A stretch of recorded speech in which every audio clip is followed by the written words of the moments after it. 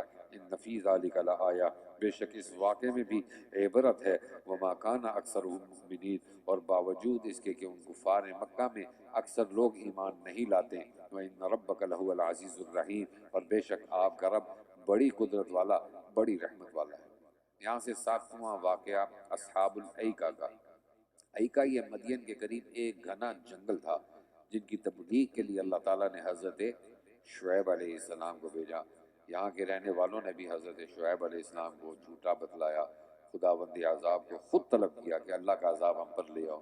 پھر اللہ نے ان کو بادلوں کے اندر سے عذاب کو بھیج کر ان کو ہلاک کیا۔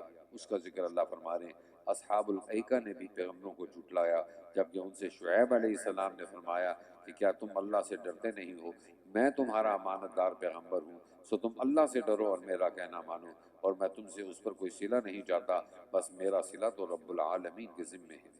اوفوا الکیل ولا تکونوا من المفسدین، تم لوگ پورا ناپا کرو اور صاحب حق کا نقصان مت کیا کرو، اور اسی طرح تولنے کی چیزوں میں بھی سیدھی ترازو سے تولا کرو، اور لوگوں کا ان کی چیزوں میں نقصان مت کرو، اور سرزمین میں فساد مت بچایا کرو، اور اس خدائے قادر سے ڈرو جس نے تم کو اور تمام اپنی مخلوقات کو پیدا کیا۔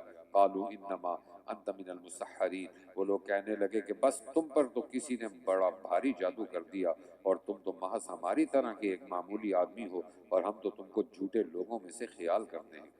فَأَسْقِطْ عَلَيْنَا كِسَفًا مِّنَ السَّمَاءِ، سو اگر تم سچوں میں سے ہو تو ہم پر آسمان کا کوئی ٹکڑا گرا دو۔ شعیب علیہ السلام بولے ربی اعلم ما تعملون، کہ تمہارے اعمال کو میرا رب ہی خوب جانتا ہے۔ فکذبوہ، سو وہ لوگ برابر ان کو جھٹلایا کیے، پھر ان کو صاحبان کے واقعے نے آ پکڑا، بے شک وہ بڑے سخت دن کا عذاب تھا، اور اس واقعے میں بھی بڑی عبرت ہے، اور باوجود اس کے کہ کفار مکہ میں اکثر لوگ ایمان نہیں لاتے۔ وَإِنَّ رَبَّكَ لَهُوَ الْعَزِيزُ الرَّحِيمُ، اور بے شک آپ کا رب بڑی قدرت والا، بڑی رحمت والا۔ ان 7 قصوں کے مختصر بیان کے بعد حضرت صلی اللہ علیہ وسلم کے بڑے معجزے قرآن کریم کا ذکر کیا جا رہا ہے کہ یہ اللہ کا کلام ہے، ایک امانت دار فرشتے کے ذریعے اللہ نے حضرت صلی اللہ علیہ وسلم کے دل میں اس کو اتارا ہے، عربی زبان میں ہے، اس کو کسی کی جھوٹ لانے کی ضرورت نہیں ہے، اسی کا ذکر کیا جا رہا ہے۔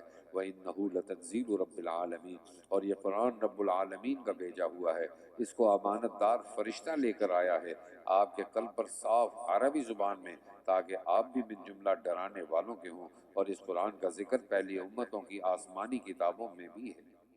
کیا ان لوگوں کے لیے بات دلیل نہیں ہے کہ اس پیشن گوئی کو علماء بنی اسرائیل جانتے ہیں، اور اگر بالفرض ہم اس قرآن کو کسی عجمی غیر عربی پر نازل کر دیتے، پھر وہ عجمی ان کے سامنے اس کو پڑھ بھی دیتا، یہ لوگ بوجہ غایت عناد کے تب بھی اس کو نہ مانتے۔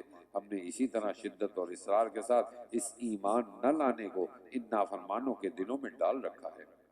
لا یؤمنون به حتی یروا العذاب العلیم، یہ لوگ اس قرآن پر ایمان نہ لائیں گے جب تک کہ سخت عذاب کو مرنے کے وقت یا برزخ میں یا آخرت میں نہ دیکھ لیں گے، جو اچانک ان کے سامنے آ کھڑا ہوگا اور ان کو پہلے سے خبر بھی نہ ہوگی۔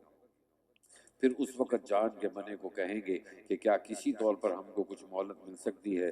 افبعذابنا یستعجلون، کیا ہماری وعیدوں کو سن کر یہ لوگ ہمارے عذاب کی تعجیل چاہتے ہیں؟ افرأیت ان متعناہم سنین، اے مخاطب ذرا بتلاؤ تو اگر ہم ان کو چند سال تک عیش میں رہنے دیں، ثم جاءہم ما کانوا یوعدون، پھر جس عذاب کا ان سے وعدہ ہے وہ ان کے سر پر آ پڑے، ما اغنا عنہم ما کانوا یمتعون، تو ان کا وہ عیش کس کام کا آ سکتا ہے؟ وما اہلکنا من قریۃ، اور جتنی بستیاں منکرین کی ہم نے عذاب سے غارت کی ہیں، سب میں نصیحت کے واسطے ڈرانے والے پیغمبر آئے، اور ہم ظالم نہیں ہیں۔ وما تنزلت به الشیاطین، اور اس قرآن کو شیاطین لے کر نہیں آئے، وما ينبغی لهم وما يستطيعون، اور یہ ان کی حالت کے مناسب ہی نہیں، وہ اس پر قادر بھی نہیں، کیونکہ وہ شیطان وحی آسمانی سننے سے روک دیے گئے ہیں۔ سو اے پیغمبر تم خدا کے ساتھ کسی اور معبود کی عبادت مت کرنا، کبھی تم کو سزا ہونے لگے۔ وَأَنذِرْ عَشِيرَتَكَ الْأَقْرَبِينَ، اب اس آیت کے نازل ہونے کا ایک سبب بخاری اور مسلم کی روایات میں ہے کہ حضرت صلی اللہ علیہ وسلم صفا پہاڑی پر چڑھے، اور چڑھ کر اپنے انداز میں اپنے عزیز و اقارب اور اپنی قوم کے لوگوں کو پکارا۔ ساری قوم وہاں پر اکٹھی ہو گئی، اور اکٹھی ہونے کے بعد فرمایا رسول اللہ صلی اللہ علیہ وسلم نے کہ اگر میں تم کو کہوں اس پہاڑ کے پیچھے سے ایک قوم ایسی ہے جو ہم پر حملہ کرنے والی ہے، تو کیا تم میرے اوپر ایمان لاؤ گے؟ تو سب نے کہا کہ ہم نے آج تک تو ایسی بات کوئی دیکھی نہیں آپ کے اندر جو جھوٹی ہو، تو یقیناً ہم آپ کی بات پر یقین کریں گے، کیونکہ آپ کا لقب ہی صادق اور امین ہے۔ تو رسول اللہ صلی اللہ علیہ وسلم نے فرمایا قولوا لا الہ الا اللہ تفلحون، کلمہ پڑھ لو تو کامیاب ہو جاؤ گے۔ اس وقت اس مجمع میں ابو لہب بھی موجود تھا۔ اس ابو لہب نے ایک پتھر اٹھایا اور اٹھا کر رسول اللہ کی طرف پھینکا اور کہنے لگا تبًّا لک الہذا جمعتنا، تیرے ہاتھ ٹوٹ جائیں، کیا تو نے ہمیں اس لیے یہاں جمع کیا؟ اس وقت یہ آیت نازل ہوئی، اللہ فرما رہے ہیں اور اسی مضمون سے آپ سب سے پہلے اپنے نزدیک کے کنبے کو ڈرائیے اور ان لوگوں کے ساتھ تو مشفقانہ فروتنی سے پیش آئیے جو مسلمانوں میں داخل ہو کر آپ کی راہ پر چلیں، اور اگر یہ لوگ جن کو آپ نے ڈرایا ہے آپ کا کہنا نہ مانیں تو آپ کہہ دیجئے کہ میں تمہارے افعال سے بیزار ہوں، وتوکل علی العزیز الرحیم، اور آپ خدائے قادر رحیم پر توکل رکھیے جو آپ کو جس وقت کے آپ کی نماز کے لیے کھڑے ہوتے ہیں اور نیز نماز شروع کرنے کے بعد نمازیوں کے ساتھ آپ کی نشست برخاست کو دیکھتا ہے، وہ خوب سننے والا خوب جاننے والا ہے۔ هل انبئکم علی من تنزل الشیاطین، اے پیغمبر لوگوں سے کہہ دیجئے کہ کیا میں تم کو بتلاؤں کس پر شیاطین اتر کر آتے ہیں؟ وہ سنو، ایسے شخصوں پر اترا کرتے ہیں جو پہلے سے دروغ گفتار بڑے پرگردار ہوں، اور جو شیاطین کی خبریں سننے کے لیے شیطانوں کی طرف کان لگا دیتے ہیں اور وہ بکثرت جھوٹ بولتے ہیں۔ وَالشُّعَرَاءُ يَتَّبِعُهُمُ الْغَاوُونَ، یہ جو سورت جس کا نام شعراء ہے اس حرف کی وجہ سے رکھا ہے، اور یہاں پر ان شعراء کی مذمت کی جا رہی ہے۔ اور شاعروں کی راہ تو بے راہ لوگ چلا کرتے ہیں، اے مخاطب کیا تم کو معلوم نہیں کہ وہ شاعر لوگ خیالی مضامین کے ہر میدان میں حیران پھرا کرتے ہیں، اور زبان سے وہ باتیں کہتے ہیں جو کرتے نہیں۔ ہاں، مگر جو لوگ ایمان لائے اور اچھے کام کیے اور انہوں نے اپنے اشعار میں کثرت سے اللہ کا ذکر کیا، اور انہوں نے بعد اس کے کہ ان پر ظلم ہو چکا ہے اس کا بدلہ لیا، اور ان قریب ان لوگوں کو معلوم ہو جائے گا جنہوں نے حقوق اللہ وغیرہ میں ظلم کر رکھا ہے کہ کیسی جگہ کو ان کو لوٹ کر جانا ہے۔ سورۃ النمل مکہ میں نازل ہوئی، 93 آیتیں ہیں اور 7 رکوع ہیں۔ نمل کا معنی چیونٹی کے آتے ہیں۔ اس سورت کے اندر چونکہ چیونٹی کا ذکر آ رہا ہے اس لیے اس سورت کو نمل اس کا نام رکھا گیا ہے۔ دیگر مکی صورتوں کی طرح اس سورت کے اندر بھی توحید، رسالت اور آخرت کا ذکر ہے۔ سورت کے آغاز میں قرآن کی صفات کا ذکر ہے۔ رسالت کے ضمن میں حضرت موسیٰ اور حضرت صالح اور حضرت لوط علیہ السلام کے قصے اجمالی طور پر، اور حضرت داؤد اور حضرت سلیمان علیہ السلام کا قصہ تفصیل کے ساتھ اس میں بیان کیا جا رہا ہے۔ ترجمہ دیکھیے۔ شروع کرتا ہوں اللہ کے نام سے جو بڑے مہربان نہایت رحم والے ہیں۔ طاسین، یہ آیتیں جو آپ پر نازل کی جاتی ہیں، تلک آیات القرآنی و کتاب مبین، قرآن کی ہیں اور ایک واضح کتاب کی۔ ہدی و بشریٰ للمؤمنین، یہ آیتیں ایمان والوں کے لیے موجب ہدایت اور مژدہ سنانے والی ہیں۔ الذین یقیمون الصلاۃ، جو مسلمان ایسے ہیں کہ نماز کی پابندی کرتے ہیں اور زکوٰۃ دیتے ہیں، اور وہ آخرت پر پورا یقین رکھتے ہیں۔ یہ کہ ایمان والوں کی صفت ہے، اور جو لوگ آخرت پر ایمان نہیں رکھتے ہم نے ان کے اعمال بد ان کی نظر میں مرغوب کر رکھے ہیں، سو وہ اپنے اس جہل مرکب میں حق سے دور بھٹکتے پھرتے ہیں۔ یہ وہ لوگ ہیں جن کے لیے مرنے کے وقت بھی سخت عذاب ہے، اور وہ لوگ آخرت میں بھی سخت خسارے میں ہیں کہ کبھی نجات نہ ہوگی۔ اور آپ کو بالیقین ایک بڑے حکمت والے علم والے کی جانب سے قرآن دیا جا رہا ہے، لہذا آپ ان کے انکار سے غمگین نہ ہوں۔ اس قال موسیٰ، یہاں سے پھر حضرت موسیٰ علیہ السلام کا قصہ، جبکہ آپ مدین میں 10 سال رہے، اس کا ذکر کیا جا رہا ہے۔ جبکہ موسیٰ نے اپنے گھر والوں سے کہا کہ میں نے آگ دیکھی ہے، میں ابھی جا کر وہاں سے یا تو راستے کی کوئی خبر لاتا ہوں یا تمہارے پاس وہاں سے آگ کا شعلہ کسی لکڑی وغیرہ میں لگا ہوا لاتا ہوں تاکہ تم سینکو۔ سو جب اس آگ کے پاس پہنچے تو ان کو من جانب اللہ آواز دی گئی، جو اس آگ کے اندر ہیں یعنی فرشتے ان پر بھی برکت ہو، اور جو اس کے پاس ہیں یعنی موسیٰ اس پر بھی برکت ہو۔ یہ دعا بطور تحیت اور سلام کے ہے، اور اللہ رب العالمین پاک ہے۔ یا موسیٰ انہو انا اللہ، ہے موسیٰ بات یہ ہے کہ میں جو بے کیف کلام کر رہا ہوں اللہ ہوں، العزیز الحکیم، زبردست حکمت والا۔ وَأَلْقِ عَصَاكَ، اور اے موسیٰ تم اپنا عصا زمین پر ڈال دو۔ سو جب انہوں نے اس کو اس طرح حرکت کرتے دیکھا جیسے سانپ ہو تو پیٹھ پھیر کر بھاگے۔ یا موسیٰ لا تخف، اور پیچھے مڑ کر بھی انہوں نے دیکھا۔ ارشاد ہوا کہ اے موسیٰ ڈرو نہیں، اور ہمارے حضور میں پیغمبر نہیں ڈرا کرتے۔ الا من ظلم، ہاں مگر جس سے کوئی قصور یعنی لغزش شر ہو جائے، پھر برائی ہو جانے کے بعد بجائے اس کے نیک کام کر لے یعنی توبہ کر لے، تو میں مغفرت والا رحمت والا ہوں۔ وَأَدْخِلْ يَدَكَ فِي جَيْبِكَ، اور تم اپنا ہاتھ اپنے گریبان کے اندر لے جاؤ اور پھر نکالو تو وہ بلا کسی عیب یعنی بلا کسی مرض برس وغیرہ کے روشن ہو کر نکلے گا۔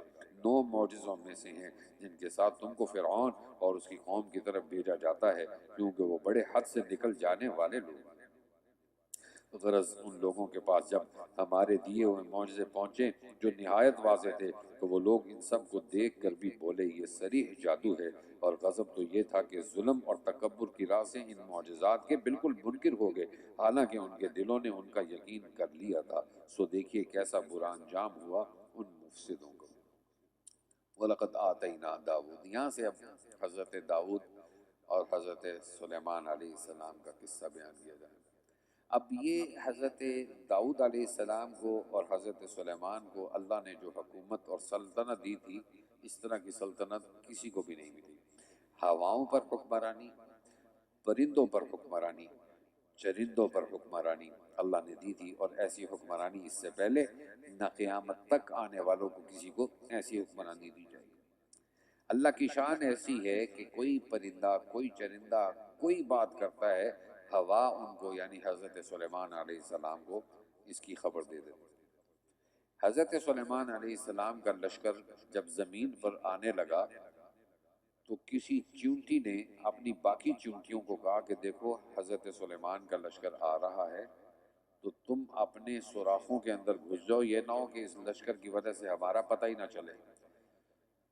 تو جب ہوا نے حضرت سلیمان کو اس بات کی خبر دی کہ ایک چیونٹی اس طرح کی یہ بات کر رہی ہے کہ حضرت سلیمان کا لشکر آ رہا ہے اور وہ اپنی لاپرواہی کی وجہ سے ہمارے اوپر سے گزر جائیں گے تو ہمیں پتہ بھی نہیں لگے گا، تو جب یہ ہوا نے بتایا حضرت سلیمان کو تو حضرت سلیمان نے فخر نہیں کیا، تکبر نہیں کیا، اسی وقت رب اوزعنی ان اشکر نعمتک اللتی انعمت علی، میرے اوپر جو انعام کیا، وعلی والدی اور میرے والدین پر، پھر آگے جو دعا ہے بڑی وَأَنْ أَعْمَلَ صَالِحًا تَرْضَاهُ، ہمیں ایسے عمل کی توفیق عطا فرما جس سے تو راضی ہو۔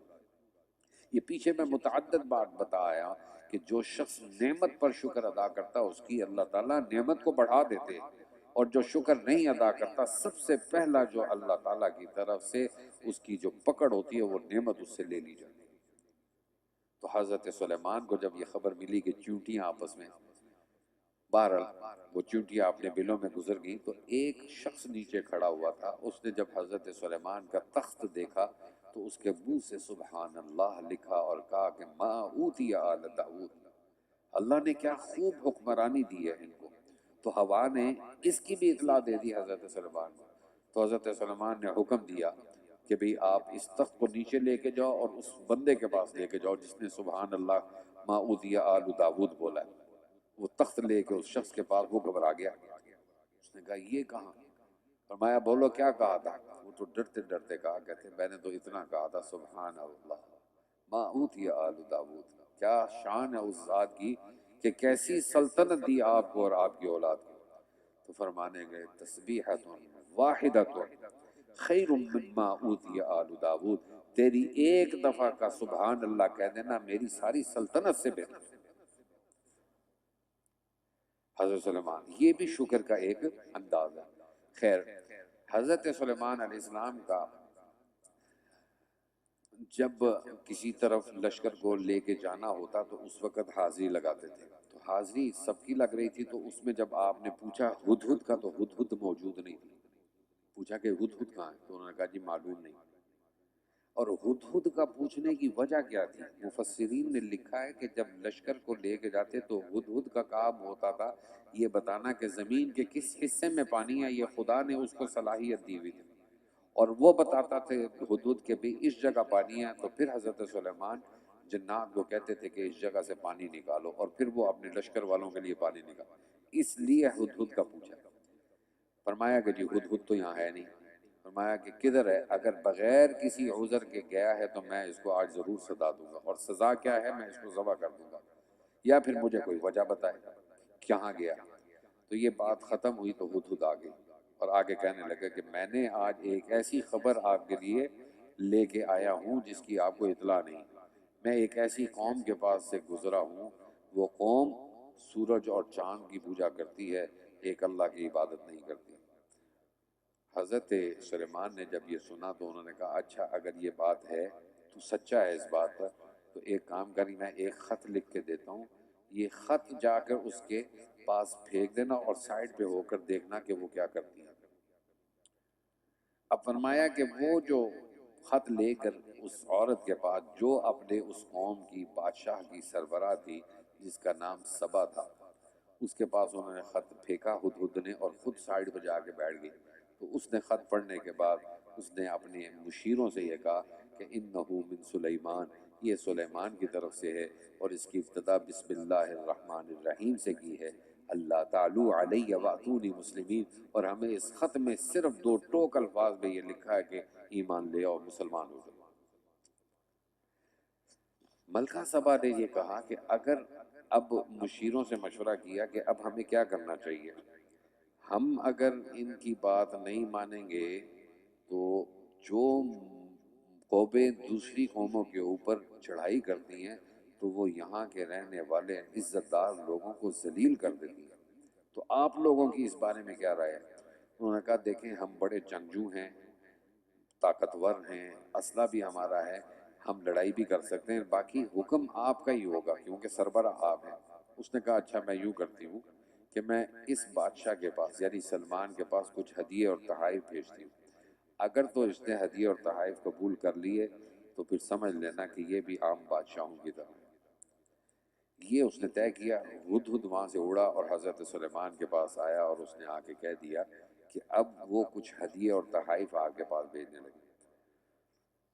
حضرت سلیمان علیہ السلام، مفسرین نے لکھا ہے کئی میل تک اس کے لیے کارپٹ بچھائے، دیواریں سونے کی بنائی اور ایسے ایسے جانور راستے میں کھڑے کر دیے کہ کائنات میں کسی نے ایسے جانور نہیں دیکھے۔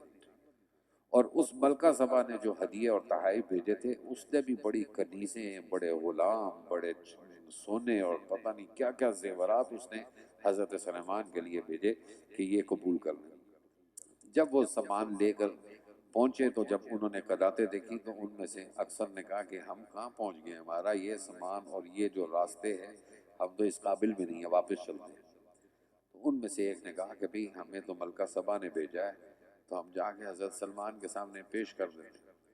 خیر یہ حضرت سلمان کے پاس پیش کرنے کے لیے یہ تو حضرت سلمان نے کہا کہ دیکھو مجھے تمہارے اس سامان کی ضرورت نہیں، اس ہدیے کی ضرورت نہیں، میرا وہی پیغام ہے کہ ایمان لے آؤ تو ہمارے ماتحت ہو جاؤ، نہیں تو ہم آپ کے اوپر حملہ کریں گے اور ایسی قوت کے ساتھ کریں گے کہ تم نے اس سے پہلے ایسی قوت دیکھی نہیں ہوگی۔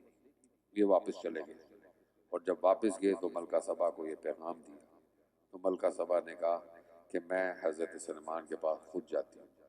حضرت سلمان کو جب پتہ لگا اس کے پاس ایک بڑا قیمتی تخت تھا اور وہ تخت ایسا تھا کہ اس کے اوپر جواہرات، ہیرے، زمرد رکھے ہوئے۔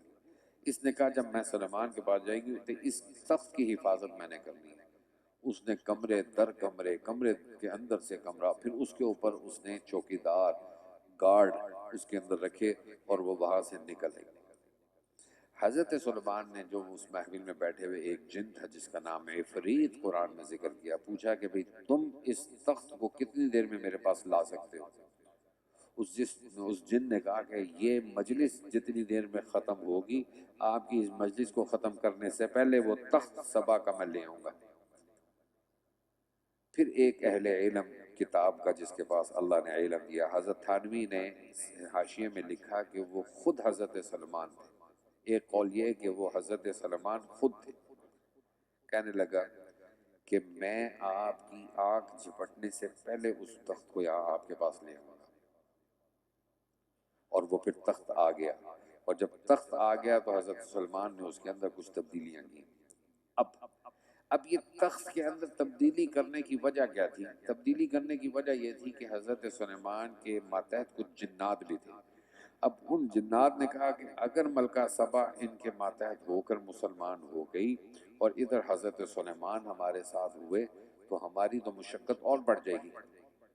تو اس نے حضرت سلمان کو یعنی جنات نے یہ کہا کہ یہ جو ملکہ سبا ہے نا یہ دماغی طور پر ٹھیک نہیں ہے، آپ اس کے ساتھ اتنا جڑے نہیں، اور اس کے جسم کے اندر بال ہیں۔ اب حضرت سلمان نے جنات کی اس بات کی تصدیق کے لیے اس کے تخت کے اندر کچھ تبدیلی کی۔ جب وہ آئے تو میں اس سے پوچھوں یہ تخت تیرا ہے یا کس کا ہے، اس سے پتہ لگ جائے گا اس کے دماغ کا۔ اب باقی رہ گیا اس کے جسم کے بالوں کا چیک کرنا کہ اس کے جسم میں بال ہیں کہ نہیں ہیں۔ تو ملکہ سبا کے راستے میں انہوں نے شیشے کے راستہ بنایا اور نیچے ایسے لگ رہا تھا کہ جیسے پانی ہو۔ تو کہتے جب ملکہ سبا آئی اور اس نے اس شیشے کے اوپر پاؤں رکھنے سے پہلے اپنی پنڈلیاں اوپر کی، پجامے کو اوپر کیا تاکہ وہ سمجھی کہ شاید پانی ہے، حالانکہ وہ پانی تھا نہیں، شیشہ تھا۔ اس نے اپنے پونچوں کو اوپر کیا تو حضرت سلمان نے اس کی پنڈلیوں کو دیکھ لیا تو دیکھا اس کے جسم پر کوئی بال نہیں۔ ایک بات تو جھوٹی ہو گئی جنات کی۔ اب دماغی طور پر چیک کرنا تھا کہ یہ دماغی طور پر ٹھیک ہے کہ نہیں۔ اب جب وہ آئی حضرت سلمان کے پاس تو اس نے حضرت سلمان نے جب دیکھا اس نے کہا یہ تم تخت دیکھ رہی ہو یہ تمہارا نہیں تخت؟ نے کہا میرے جیسا ہی ہے، کیونکہ اس کے اندر تبدیلیاں تھیں۔ تو حضرت سلمان نے کہا کہ نہیں، دماغی طور پہ بھی یہ ٹھیک ہے، تو یہ دونوں باتیں ٹھیک ہوں گی۔ پھر حضرت سلمان نے کہا کہ تم ایمان لے آؤ اور ہمارے ماتحت ہو جاؤ۔ ملکہ سبا نے کہا میں آئی اسی لیے ہوں کہ میں ایمان لاؤں، اور وہ ایمان لے آئی۔ پھر حضرت سلمان نے اس کو سبا کی حکومت دے دی، اور بعض مفسرین نے لکھا ہے کہ حضرت سلمان نے اس سے شادی کی اور مہینے میں ایک دفعہ اس کے پاس جایا بھی کرتے تھے۔ یہ عبارت اس میں موجود ہے، ترجمہ دیکھ لیجئے۔ وَلَقَدْ آتَيْنَا داود، اور ہم نے داؤد اور سلیمان کو شریعت اور ملکداری کا علم عطا فرمایا، اور ان دونوں نے اپنے شکر کے لیے کہا کہ تمام تعریفیں اللہ کے لیے جس نے ہم کو اپنے بہت سے ایمان والے بندوں پر فضیلت دی۔ اور داؤد علیہ السلام کی وفات کے بعد ان کے قائم مقام سلیمان ہوئے، اور انہوں نے اظہار شکر کے لیے کہا اے لوگو، ہم کو پرندوں کی بولی سمجھنے کی تعلیم کی گئی ہے، اور ہم کو سامان سلطنت کے متعلق ہر قسم کی ضروری چیزیں دی گئی ہیں۔ واقعی یہ اللہ تعالیٰ کا صاف فضل ہے۔ اور سلیمان کے لیے جو ان کا لشکر جمع کیا گیا تھا، ان میں جن بھی تھے اور انسان بھی اور پرندے بھی، جو کسی بادشاہ کے مسخر نہیں ہوتے۔ حتیٰ اذا اتوا علی واد النمل، پھر تھے کہ بھی اس کثرت سے کہ ان کو چلنے کے لیے وہ روکا جاتا تھا، یہاں تک کہ جب چیونٹیوں کے میدان میں آئے تو ایک چیونٹی نے دوسری چیونٹیوں سے کہا کہ اے چیونٹیوں، اپنے اپنے سوراخوں میں جا گھسو، کہیں تم کو سلیمان اور ان کا لشکر بے خبری بھی نہ کچل ڈالے۔ فتبسم ضاحکا، سو سلیمان اس کی بات سے مسکراتے ہوئے ہنس پڑے اور کہنے لگے رب اوزعنی ان اشکر نعمتک التی، اے میرے رب مجھ کو اس پر مداومت دیجئے کہ آپ کی ان نعمتوں کا شکر کیا کروں جو آپ نے مجھ کو اور میرے ماں باپ کو عطا فرمائی، اور اس پر بھی مداومت دیجئے کہ میں نیک کام کیا کروں جس سے آپ خوش ہوں، اور مجھ کو اپنی رحمت خاصہ سے اپنا اعلیٰ درجے کے نیک بندوں میں داخل رکھیے۔ وَتَفَقَّدَ الطَّيْرَ، اور ایک بار یہ قصہ ہوا کہ سلیمان نے پرندوں کی حاضری لی تو ہدہد کو نہ دیکھا۔ فرمانے لگے یہ کیا بات ہے کہ میں ہدہد کو نہیں دیکھتا، کیا کہیں غائب ہو گیا؟ میں اس کو غیر حاضری پر سخت سزا دوں گا، یا اس کو ذبح کر ڈالوں گا، یا وہ کوئی صاف حجت اور عذر غیر حاضری کا میرے سامنے پیش کرے۔ فَمَكَثَ غَيْرَ بَعِيدٍ، سو تھوڑی ہی دیر میں وہ آ گیا اور سلیمان سے کہنے لگا کہ میں ایسی بات معلوم کر کے آیا ہوں جو آپ کو معلوم نہیں ہوئی، اور اجمالی بیان اس کا یہ ہے کہ میں آپ کے پاس قبیلہ سبا کی ایک تحقیقی خبر لایا ہوں۔ میں نے ایک عورت کو دیکھا کہ وہ ان لوگوں پر بادشاہی کر رہی ہے، اور اس کو سلطنت کے لوازم میں سے ہر قسم کا سامان میسر ہے، اور اس کے پاس ایک بڑا اور قیمتی تخت ہے۔ میں نے اس کو اور اس عورت کی قوم کو دیکھا کہ وہ خدا کی عبادت کو چھوڑ کر آفتاب کو سجدہ کرتے ہیں، اور شیطان نے ان کے ان اعمال کفریہ کو ان کی نظر میں مرغوب کر رکھا ہے، اور ان کو راہ حق سے روک رکھا ہے۔ سو وہ راہ حق پر نہیں چلتے کہ اس خدا کو سجدہ نہیں کرتے جو ایسا قادر ہے کہ آسمان اور زمین کی پوشیدہ چیزوں کو جن میں بارش اور نباتات بھی ہیں باہر لاتا ہے، اور ایسا عالم ہے کہ تم لوگ جو کچھ دل میں پوشیدہ رکھتے ہو اور جو کچھ زبان وغیرہ سے ظاہر کرتے ہو سب کو جانتا ہے۔ اب یہ آیت سجدے کی آیت ہے، ترجمہ سننے کے بعد سب حضرات سجدہ کر لیں۔ اللہ ہی ایسا ہے کہ اس کے سوا کوئی لائق عبادت نہیں، اور وہ عرش عظیم کا مالک ہے۔ سلیمان نے یہ سن کر فرمایا کہ ہم ابھی دیکھ لیتے ہیں کہ تو سچ کہتا ہے یا جھوٹوں میں سے ہے۔ اچھا، میرا یہ خط لے جا اور اس کو اس کے پاس ڈال دینا، پھر ذرا وہاں سے ہٹ جانا، پھر دیکھنا کہ آپس میں کیا سوال و جواب کرتے ہیں۔ بلقیس نے پڑھ کر اپنے سرداروں سے مشورہ کیا۔ قالت، کہنے لگی یا ایھا الملأ انی القی الی کتاب کریم، اے اہل دربار، میرے پاس ایک خط جس کا مضمون نہایت باوقت ہے ڈالا گیا ہے۔ انہ من سلیمان و انہ بسم اللہ الرحمن الرحیم، وہ سلیمان کی طرف سے ہے اور اس میں یہ مضمون ہے اول بسم اللہ الرحمن الرحیم، اور اس کے بعد یہ ہے کہ اللہ تعالی علیہ واتونی مسلمین، یعنی بلقیس اور سب آیان سلطنت جن کے ساتھ عوام بھی وابستہ ہیں، میرے مقابلے میں تکبر مت کرو اور میرے پاس مطیع ہو کر چلے آؤ۔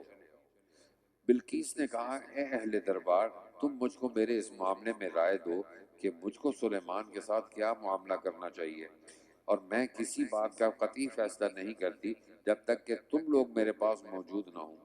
قالوا نحن اولو قوہ، وہ لوگ کہنے لگے کہ ہم بڑے طاقتور اور بڑے لڑنے والے ہیں، اور آگے اختیار تم کو ہے، سو تم ہی مصلحت دیکھ لو، جو کچھ تجویز کر کے حکم دینا ہو۔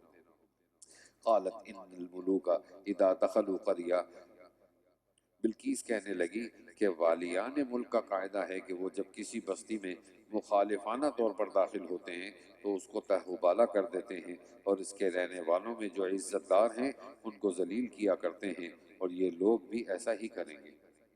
وَإِنِّي مُرْسِلَةٌ إِلَيْهِمْ بِهَدِيَّةٍ، اور میں ان لوگوں کے پاس کچھ ہدیہ بھیجتی ہوں، پھر دیکھوں گی کہ وہ فرستادے وہاں سے کیا جواب لے کر آتے ہیں۔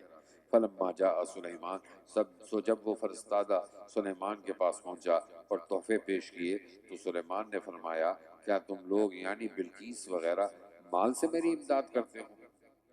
سو جو سمجھ رکھو کہ اللہ نے جو مجھ کو دے رکھا ہے وہ اس سے کہیں بہتر ہے جو تم کو دے رکھا ہے، ہاں تم ہی اپنے اس ہدیے پر اتراتے ہوگے، سو یہ تحفے ہم نہ لیں گے۔ ارجع الیہم، تم ان کو لے کر ان لوگوں کے پاس لوٹ جاؤ۔ فلنأتینہم بجنود، سو ہم ان پر ایسی فوجیں بھیجتے ہیں کہ ان لوگوں سے ان کا ذرا مقابلہ نہ ہو سکے گا، ہم ان کو وہاں سے ذلیل کر کے نکال دیں گے اور وہ ہمیشہ کے لیے ماتحت ہو جائیں گے۔ قال یا ایھا الملأ، سلیمان کو وحی سے یا اور کسی تیر وغیرہ کے ذریعے سے اس کا چلنا معلوم ہوا تو انہوں نے فرمایا کہ اے اہل دربار، تم میں کوئی ایسا ہے جو اس بلقیس کا تخت قبل اس کے کہ وہ لوگ میرے پاس مطیع ہو کر آئیں حاضر کر دیں؟ قال عفریت من الجن، ایک قوی ہیکل جن نے جواب میں عرض کیا انا آتی کبھی قبل ان تقوم من مقامک، کہ میں اس کو آپ کی خدمت میں حاضر کر دوں گا قبل اس کے کہ آپ اپنے اجلاس سے اٹھیں، اور میں اس پر طاقت رکھتا ہوں اور امانت دار بھی ہوں۔ جس کے پاس کتاب کا علم تھا، قال الذی عنده علم من الکتاب انا آتیک به قبل ان یرتد الیک طرفک، غرض اس علم والے نے اس جن سے کہا کہ میں اس کو تیرے سامنے تیری آنکھ جھپکنے سے پہلے لا کھڑا کر سکتا ہوں۔ جب سلیمان علیہ السلام نے اس کو روبرو دیکھا تو روبرو رکھا دیکھا تو خوش ہو کر شکر کے طور پر کہنے لگے قال ھذا من فضل ربی، یہ بھی میرے پروردگار کا ایک فضل ہے، لیبلونی اشکر ام اکفر، تاکہ وہ میری آزمائش کرے کہ میں شکر کرتا ہوں یا خدا نخواستہ ناشکری کرتا ہوں۔ اور ظاہر ہے کہ جو شخص شکر کرتا ہے وہ اپنے ہی نفع کے لیے شکر کرتا ہے، اللہ تعالیٰ کا کوئی نفع نہیں، اور اسی طرح جو ناشکری کرتا ہے میرا رب غنی ہے، کریم ہے۔ قال نکروا لها، اس کے بعد سلیمان نے بلقیس کی عقل آزمانے کے لیے حکم دیا کہ اس کے لیے اس تخت کی صورت بدل دو، ہم دیکھیں کہ اس کو پتہ لگتا ہے یا اس کا انہی میں شمار ہے جن کو ایسی باتوں کا پتہ نہیں لگتا۔ فلما جاءت قیل اھاکذا عرشک، سو جب بلقیس آئی تو اسے کہا گیا کہ کیا تمہارا تخت ایسا ہی ہے؟ قالت کأنہ ہو، وہ کہنے لگی کہ ہاں ہے تو ویسا ہی، اور یہ بھی کہا گیا کہ ہم لوگوں کو تو اس واقعے سے پہلے ہی آپ کی نبوت کی تحقیق ہو چکی ہے اور ہم اسی وقت سے دل سے مطیع ہو چکے ہیں۔ وَصَدَّهَا مَا كَانَتْ تَعْبُدُ مِن دُونِ اللَّهِ، اور اس کو ایمان لانے سے غیر اللہ کی عبادت نے جس کی اس کو عادت تھی روک رکھا تھا، اور وہ عادت اس لیے پڑ گئی تھی کہ وہ کافر قوم میں تھی۔ بلقیس سے کہا گیا کہ اس محل میں داخل ہو، وہ چلی راہ میں حوض آیا تو جب اس کا صحن دیکھا تو اس کو پانی سے بھرا ہوا سمجھا اور اس کے اندر گھسنے کے لیے اپنی دونوں پنڈلیاں کھول دیں۔ اس وقت سلیمان نے فرمایا کہ یہ تو ایک محل ہے جو شیشوں سے بنایا گیا ہے۔ اس وقت بلقیس کہنے لگی ربی انی ظلمت نفسی واسلمت مع سلیمان للہ رب العالمین، اے میرے پروردگار میں نے اب تک اپنے نفس پر ظلم کیا تھا کہ شرک میں مبتلا تھی، اور میں اب سلیمان کے ساتھ یعنی ان کے طریقے پر ہو کر رب العالمین پر ایمان لاتی ہوں۔ وَلَقَدْ أَرْسَلْنَا إِلَىٰ ثَمُودَ أَخَاهُمْ صَالِحًا، اب یہاں سے حضرت صالح علیہ السلام کا قصہ بیان ہو رہا ہے، اور اس قوم کے اندر 9 لوگ ایسے تھے جو غنڈہ تھے، اپنے علاقے میں سرکشی کرتے تھے، نافرمانی کرتے تھے۔ ان 9 لوگوں نے اپنے بدماشی کی وجہ سے یہ پروگرام بنایا کہ اپنے نبی کو قتل کر ڈالیں، تدبیر بنائی۔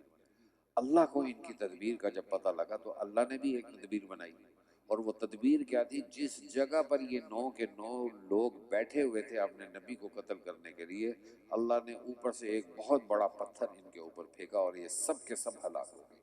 اس کے اندر اس کا بھی ذکر ہے۔ اور ہم نے قوم سمود کے پاس ان کے برادری کے بھائی صالح کو پیغمبر بنا کر بھیجا، یہ پیغام دے کر کہ تم اللہ کی عبادت کرو۔ سو اچانک ان میں دو فریق ہو گئے جو دین کے بارے میں باہم جھگڑنے لگے۔ صالح نے فرمایا، اے بھائیو، تم نیک کام یعنی توبہ اور ایمان سے پہلے عذاب کو کیوں جلدی مانگتے ہو؟ تم لوگ اللہ کے سامنے کفر سے معافی کیوں نہیں چاہتے جس سے توقع ہو کہ تم پر رحم کیا جائے، یعنی عذاب سے محفوظ رہو؟ وہ لوگ کہنے لگے، ہم تم کو اور تمہارے ساتھ والوں کو منحوس سمجھتے ہیں۔ قال طائرکم عند اللہ، صالح نے جواب میں فرمایا کہ تمہاری اس نحوست کا سبب اللہ کے علم میں ہے، بلکہ تم وہ لوگ ہو کہ اس کفر کی بدولت عذاب میں مبتلا ہوگے۔ اور کفر کے سرغنے اس بستی میں 9 شخص تھے جو سرزمین میں یعنی بستی سے باہر تک بھی فساد کیا کرتے تھے اور ذرا اصلاح نہ کرتے تھے۔ انہوں نے کہا کہ آپس میں، سب اس پر اللہ کی قسم کھاؤ کہ ہم شب کے وقت صالح اور ان کے متعلقین یعنی ایمان والوں کو جام ماریں گے، پھر بروقت تحقیق ہم ان کے وارث سے کہہ دیں گے کہ ہم ان کے متعلقین کے اور خود ان کے مارے جانے میں موجود بھی نہ تھے اور ہم بالکل سچے ہیں۔ اور یہ مشورہ کر کے انہوں نے ایک خفیہ تدبیر کی اور ایک خفیہ تدبیر ہم نے کی، اور اس تدبیر کی ان کو خبر بھی نہ ہوئی۔ فانظر کیف کان عاقبۃ مکرہم، سو دیکھیے ان کی شرارت کا کیا انجام ہوا کہ ہم نے ان کو بطریق مذکور اور پھر ان کی قوم کو سب کو آسمانی عذاب سے غارت کر دیا۔ فتلک بیوتہم خاویۃ بما ظلموا، سے یہ ان کے گھر ہیں جو ویران پڑے ہیں ان کے کفر کے سبب سے۔ بلا شبہ اس واقعے میں بڑی عبرت ہے دانش مندوں کے لیے، اور ہم نے ایمان اور تقوی والوں کو نجات دی۔ یہاں سے مختصر حضرت لوط علیہ السلام کا قصہ۔ اور ہم نے لوط علیہ السلام کو بھیجا تھا جبکہ انہوں نے اپنی قوم سے فرمایا کہ کیا تم بے حیائی کا کام کرتے ہو حالانکہ سمجھدار ہو؟ کیا تم مردوں کے ساتھ شہوت رانی کرتے ہو عورتوں کو چھوڑ کر، اور اس کی برائی میں کوئی شبہ نہیں، بلکہ اس باب میں تم محض جہالت کر رہے ہو؟ فما کان جواب قومی، سو اس تقریر کا ان کی قوم سے کوئی معقول جواب نہ بن پڑا بجز اس کے کہ آپس میں کہنے لگے کہ لوط کے لوگوں کو تم اپنی بستی سے نکال دو، کیونکہ یہ لوگ بڑے پاک اور صاف بنتے ہیں۔ سو ہم نے اس قوم پر عذاب نازل کیا اور لوط علیہ السلام کو اور ان کے متعلقین کو بچا لیا، بجز ان کی بیوی کے کہ اس کو بوجہ ایمان نہ لانے کے ہم نے انہی لوگوں میں تجویز کر رکھا تھا۔ وَأَمْطَرْنَا عَلَيْهِمْ مَطَرًا، جو عذاب میں رہ گئے تھے، اور ہم نے ان پر ایک نئی طرح کا می برسایا۔ سو ان لوگوں کا کیا برا می تھا جو ڈرائے گئے تھے۔ قُلِ الْحَمْدُ لِلَّهِ وَسَلَامٌ عَلَىٰ عِبَادِهِ الَّذِينَ اصْطَفَىٰ، آپ بیان توحید کے لیے بطور خطبہ کے کہیے کہ تمام تعریفیں اللہ ہی کے لیے ہیں، اور اس کے بندوں پر سلام نازل ہو جن کو اس نے منتخب فرمایا ہے۔ اللہ خیر اما یشرکون، کیا اللہ بہتر ہے یا وہ چیزیں جن کو شریک ٹھہراتے ہیں۔ 20ویں پارے کی ابتدا میں قدرت کے 5 دلائل ذکر کیے گئے ہیں اور 5 سوالیہ انداز میں مذکور ہیں، صرف 2 رکوع جی۔ اب من خلق السماواتی، یا وہ ذات بہتر ہے جس نے آسمانوں اور زمین کو بنایا، اور اس نے تمہارے لیے آسمان سے پانی برسایا، پھر اس پانی کے ذریعے سے ہم نے رونق اور باغ اگائے، اور نہ تم میں سے تم ممکن نہ تھا کہ تم ان باغوں کے درختوں کو اگا سکو۔ یہ سن کر بتلاؤ کہ کیا اللہ تعالیٰ کے ساتھ عبادت میں شریک ہونے کے لائق کوئی اور معبود ہے؟ اِلٰہٌ مع اللہ، مگر مشرکین پھر بھی نہیں مانتے۔ بل ہم قوم یعدلون، بلکہ یہ ایسے لوگ ہیں کہ دوسروں کو خدا کے برابر ٹھہراتے ہیں۔ یہ وہ ذات جس نے زمین کو مخلوق کا قرارگاہ بنایا اور اس کے درمیان نہریں بنائیں اور اس زمین کے ٹھہرانے کے لیے پہاڑ بنائے اور 2 دریاؤں کے درمیان ایک حد فیصل بنائی۔ کیا اللہ کے ساتھ کوئی اور معبود ہے؟ مگر مشرکین نہیں مانتے۔ بل اکثرهم لا یعلمون، بلکہ ان میں زیادہ تو اچھی طرح سمجھتے بھی نہیں۔ امن یجیب المضطر، یا وہ ذات جو بے قرار آدمی کی سنتا ہے جب وہ اس کو پکارتا ہے اور اس کی مصیبت کو دور کر دیتا ہے، اور تم کو زمین میں صاحب تصرف بناتا ہے۔ یہ سن کر اب بتلاؤ، اِلٰہٌ مع اللہ، کیا اللہ کے ساتھ کوئی اور معبود ہے؟ قلیلا ما تذکرون، مگر تم لوگ بہت ہی کم یاد رکھتے ہو۔ اچھا، پھر اور کمالات سن کر بتلاؤ کہ یہ بت بہتر ہیں یا وہ ذات جو تم کو خشکی اور دریا کی تاریکیوں میں رستہ سجاتا ہے، اور جو کہ ہواؤں کو بارش سے پہلے بھیجتا ہے، جو بارش کی امید دلا کر دلوں کو خوش کر دیتی ہے۔ یہ سن کر اب بتلاؤ، اِلٰہٌ مع اللہ، کیا اللہ کے ساتھ کوئی اور معبود ہے؟ ہرگز نہیں، بلکہ اللہ تعالیٰ ان لوگوں کے شرک سے بڑھ کر ہے۔ یا وہ ذات جو مخلوقات کو اول بار پیدا کرتا ہے جو کہ مسلم ہے، پھر اس کو دوبارہ زندہ کرے گا، اور جو کہ آسمان سے پانی برسا کر اور زمین سے نباتات نکال کر تم کو رزق دیتا ہے، یہ سن کر اب بتلاؤ کہ کیا اللہ کے ساتھ کوئی اور معبود ہے؟ قل ہاتوا برہانکم، آپ کہیے کہ اچھا پھر اپنی دلیل پیش کرو اگر تم اس دعوے میں سچے ہو۔ قل لا یعلم من فی السماوات، آپ کہہ دیجئے کہ جتنی مخلوقات آسمان اور زمین میں موجود ہیں ان میں سے کوئی بھی غیب کی بات نہیں جانتا بجز اللہ تعالیٰ کے، اور اسی وجہ سے ان مخلوقات کو یہ خبر نہیں کہ وہ کب دوبارہ زندہ کیے جائیں گے۔ بل ادارک علمہم فی الآخرہ، بلکہ آخرت کے بارے میں خود ان کا بالوقوع ہی ان کا علم بالوقوع ہی نیست ہو گیا۔ بل ہم فی شک منہا، بلکہ یہ لوگ اس شک میں ہیں کہ بلکہ یہ اس سے اندھے بنے ہوئے ہیں۔ وقال الذین کفروا، اب یہاں پہ مشرکین مکہ وہی اپنا بیجا کہ مرنے کے بعد کیسا زندہ ہوں گے ہماری ہڈیاں، اللہ ان کی اس بات کو اس آیت سے رد فرما رہے ہیں، قل سیروا فی الارض۔ اور یہ کافر یوں کہتے ہیں کہ ہم لوگ جب مر کر خاک ہو گئے اور اسی طرح ہمارے بڑے بھی، تو کیا پھر ہم زندہ کر کے قبروں سے نکالے جائیں گے؟ اس کا تو ہم سے اور ہمارے بڑوں سے محمد صلی اللہ علیہ وسلم کے پہلے سے وعدہ ہوتا چلا آیا ہے۔ یہ بے سند باتیں ہیں جو اگلوں سے نقل ہوتی چلی آتی ہیں۔ قل سیروا فی الارض، آپ کہہ دیجئے کہ تم زمین میں چل پھر کر دیکھو، فانظروا کیف کان عاقبۃ المجرمین، کہ دیکھو تو صحیح مجرمین کا انجام کیا ہوا ہے۔ ولا تحزن علیہم، تو آپ ان پر غم نہ کیجئے، اور جو کچھ یہ شرارتیں کر رہے ہیں اس سے تنگ نہ ہوں، اور یہ لوگ یوں کہتے ہیں کہ یہ وعدہ عذاب اور قہر کا کب پورا ہوگا؟ اگر تم سچے ہو تو بتلاؤ۔ قل عسیٰ ان یکون ردف لکم بعض الذی تستعجلون، آپ کہہ دیجئے کہ عجب نہیں کہ جس عذاب کی تم جلدی مچا رہے ہو اس میں سے کچھ تمہارے پاس ہی حال ہے۔ اور اب تلک جو دیر ہو رہی ہے اس کی وجہ یہ ہے کہ آپ کا رب لوگوں پر اپنا بڑا فضل رکھتا ہے، لیکن اکثر آدمی اس بات پر شکر نہیں کرتے۔ اور آپ کے رب کو سب خبر ہے جو کچھ ان کے دلوں میں مخفی ہے اور جس کو وہ علانیہ کرتے ہیں، اور آسمان اور زمین میں ایسی کوئی مخفی چیز نہیں جو لوح محفوظ میں نہ ہو۔ ان ھذا القرآن یقص علی بنی اسرائیل، بے شک یہ قرآن بنی اسرائیل پر اکثر ان باتوں کی حقیقت کو ظاہر کرتا ہے جس میں وہ اختلاف کرتے ہیں۔ وَإِنَّهُ لَهُدًى وَرَحْمَةٌ لِّلْمُؤْمِنِينَ، اور بالیقین وہ ایمانداروں کے لیے خاص ہدایت اور خاص رحمت ہے۔ ان ربک یقضی بینہم بالحق، بالیقین آپ کا رب ان کے درمیان اپنے حکم سے وہ عملی فیصلہ قیامت دن کرے گا، اور وہ زبردست اور علم والا ہے۔ فتوکل علی اللہ، سو جب وہ ایسا ہے تو آپ اللہ پر توکل رکھیے، یقیناً آپ صریح حق طریقے پر ہیں۔ انک لا تسمع الموتى ولا تسمع الصم الدعاء، آپ مردوں کو نہیں سنا سکتے اور نہ بہروں کو اپنی آواز سنا سکتے ہیں، خصوصاً جب کہ وہ پیٹھ پھیر کر چل دیں۔ وما انت بهادي العمي عن ضلالتهم، اور نہ آپ اندھوں کو ان کی گمراہی سے بچا کر راستہ دکھلانے والے ہیں، آپ تو صرف انہی کو سنا سکتے ہیں جو ہماری آیتوں کا یقین رکھتے ہیں اور پھر وہ مانتے بھی ہیں۔ وَإِذَا وَقَعَ الْقَوْلُ، اب حدیث میں آتا ہے کہ قیامت کے قریب اللہ تعالیٰ صفا پہاڑی سے ایک بہت بڑا جانور نکالیں گے جو بیل کی طرح ہوگا، گائے کی طرح، اور وہ باتیں بھی کرے گا۔ اس کے ہاتھ میں دو چیزیں ہوں گی، ایک مہر ہوگی جو حضرت سلیمان والی مہر ہے، جو کافر لوگ ہیں ان کو وہ مہر لگائیں گے، اور ایک سوٹی ہوگی حضرت موسیٰ والی، اس کا ذکر اللہ تعالیٰ یہاں پر فرمانے ہیں۔ اور وہ جو سوٹی ہے وہ مومن کو مارے گا، اور جو پیشانی پر ہوگا وہ مہر لگائے گا، اور مہر لگانے والا جہنم میں جائے گا، اور جو سوٹی والا ہوگا وہ سیدھا جنت میں جائے گا۔ اسی کا ذکر اللہ فرما رہے ہیں۔ وَإِذَا وَقَعَ الْقَوْلُ، اور جب وعدہ قیامت کا ان پر پورا ہونے کو ہوگا تو ہم ان کے لیے زمین میں سے ایک عجیب جانور نکالیں گے کہ وہ ان سے باتیں کرے گا کہ کافر لوگ ہماری یعنی اللہ تعالیٰ کی آیتوں پر یقین نہ لاتے تھے۔ اور جس دن قبروں سے زندہ کرنے کے بعد ہر امت کے میں سے ایک ایک گروہ ان لوگوں کا حساب کے لیے جمع کریں گے جو ہماری آیتوں کو جھٹلایا کرتے تھے، پھر ان کو روکا جائے گا۔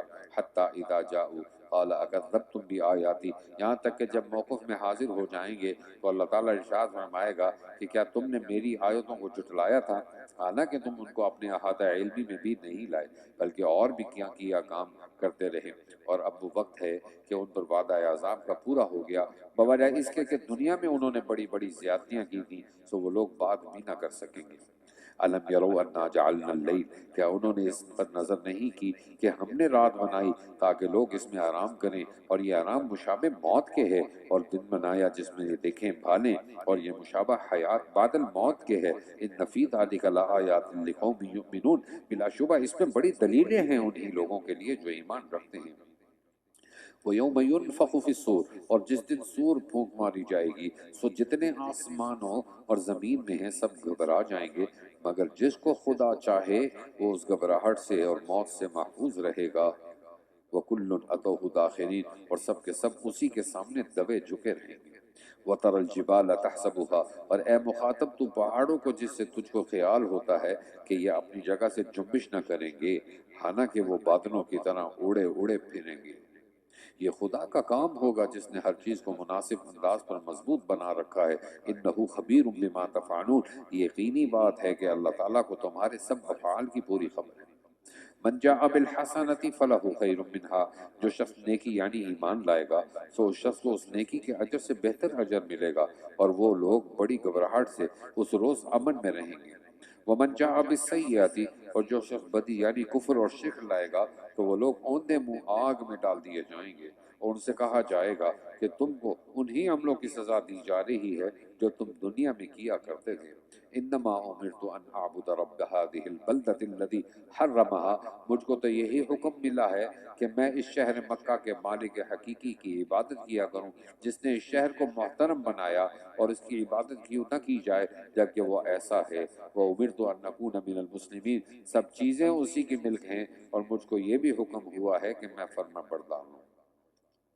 وَأَنْ أَتْلُوَ الْقُرْآنَ، اور مجھ کو یہ بھی حکم ملا ہے کہ میں قرآن پڑھ پڑھ کر سناؤں۔ فَمَنِ اهْتَدَىٰ، سو میری تبلیغ کے بعد جو شخص راہ پر آئے گا سو وہ اپنے ہی فائدے کے لیے راہ پر آئے گا۔ وَمَنْ ضَلَّ فَقُلْ إِنَّمَا أَنَا مِنَ الْمُنذِرِينَ، اور جو شخص گمراہ رہے گا تو آپ کہہ دیجئے کہ میرا کوئی ضرر نہیں، کیونکہ میں تو صرف ڈرانے والے پیغمبروں میں سے ہوں۔ وَقُلِ الْحَمْدُ لِلَّهِ سَيُرِيكُمْ آيَاتِهِ فَتَعْرِفُونَهَا، اور آپ یہ بھی کہہ دیجئے کہ سب خوبیاں خالص اللہ ہی کے لیے ثابت ہیں، وہ تم کو عن قریب اپنی نشانیاں یعنی قیامت کے واقعات دکھلائے گا۔ وما ربک بغافل عما تعملون، سو تم وقوع کے وقت ان کو پہچانو گے، اور آپ کا رب ان کاموں سے بے خبر نہیں جو تم سب لوگ کر رہے ہو۔ وآخر دعوانا ان الحمد للہ رب العالمین۔ اللہم لک الحمد کلہ ولک الشکر کلہ وإلیک یرجع الامر کلہ۔ اللہ لا الہ الا هو الحی القیوم وعنت الوجوہ للحی القیوم وإلہکم الہ واحد لا الہ الا هو الرحمن الرحیم۔ اللہم اعنا علی ذکرک وشکرک وحسن عبادتک۔ اللہم احسن عاقبتنا فی الامور کلہا وأجرنا من خزي الدنيا وعذاب الآخرة۔ اللهم اشف مرضانا ومرضى المسلمين شفاء كاملا عاجلا مستمرا۔ سبحان ربك رب العزة عما يصفون وسلام على المرسلين والحمد لله رب العالمين آمین برحمتك یا ارحم الراحمین۔ سجدہ بھی کر لیجئے گا۔